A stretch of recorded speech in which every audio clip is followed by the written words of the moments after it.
Okay, wow, fun time. So, when I was recording earlier, I actually dropped my phone in the oil. But it is what it is. Don't forget when you do the block off plates, always have your throttle bodies covered. You can use a piece of tape. I just use a towel because it's removable, but you don't want to drop anything down in the throttle bodies. So make sure those are always covered. You can see I did put on the block plates, the left one and the right one are now on.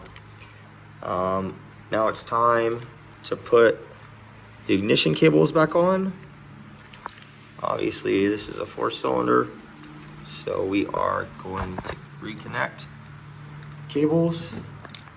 So on these ZX10s, the wires all run down the left side for the ignition. So we got 4 of them. Make sure they're going the right way. The clip is always going to be on the top. So we got 1, 2. Missed one. Let me start that again. Okay. 1. 1. 2. 3.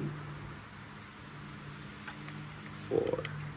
Cool thing about the ignition cables, ignition cables, the coil cables that go down the sticks. Cool thing about it is if you're ever going to want to run external shift light and don't want to run the stock one, so if you need to stage it, you just clamp on to the black and red, I believe is what it is, to get the pulse.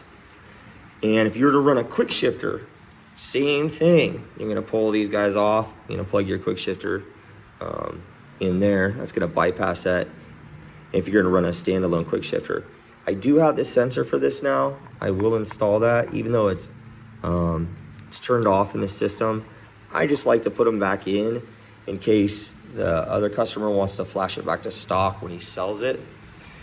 So now it's time to put the newly sealed air box in, zip tie these guys back down, and then we'll be all done once we put the gas tank on.